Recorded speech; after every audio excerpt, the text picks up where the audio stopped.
पुराने समय की बात है। एक अजात शत्रु नाम के राजा थे। राजा अजात शत्रु महान राजा थे। उनके राज्य में सब कुछ ठीक चल रहा था, लेकिन समय हमेशा एक जैसा नहीं रहता कि अचानक उनके राज्य में नई नई मुसीबतें आने लगीं।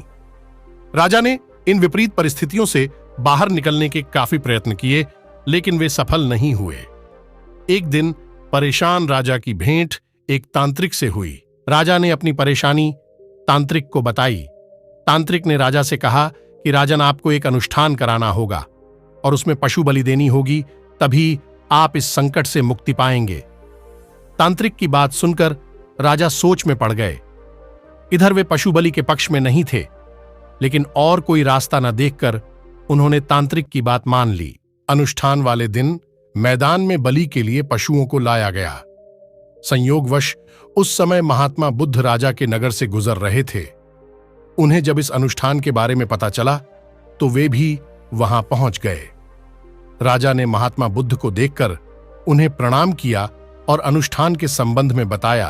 राजा की बात सुनकर बुद्ध ने कहा कि राजन, इन निर्दोष जीवों की हत्या करके आप किसका भला करना चाहते हैं?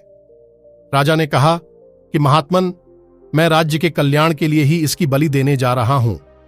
बुद्ध ने प्रत्युत्तर में कहा कि क्या किसी निर्दोष और मासूम जीव की बलि देने से किसी राज्य का भला हो सकता है? यह सुनकर राजा मौन हो गए। बहुत कुछ सोचकर महात्मा बुद्ध ने जमीन पर पड़ा एक तिनका उठाया और राजा को देते हुए कहा कि इस तिनके को तोड़कर दिखाएं। राजा ने बुद्ध से तिनका लेकर उसके 2 टुकड़े कर दिए। बुद्ध ने राजा से कहा कि आप इस तिनके को वापस जोड़कर दिखाएं। राजा ने कहा कि महात्मन, यह कैसे हो सकता है? इस टूटे हुए तिनके को मैं तो क्या कोई भी नहीं जोड़ सकता। बुद्ध ने राजा को समझाते हुए कहा कि राजन, जब आप इस टूटे हुए तिनके को नहीं जोड़ सकते तो क्या आप बलि के लिए लाए इन निर्दोष जीवों को दोबारा जीवन दे सकते हैं? आप क्यों इन निर्दोष जीवों की हत्या का पाप अपने सिर लेना चाहते हैं?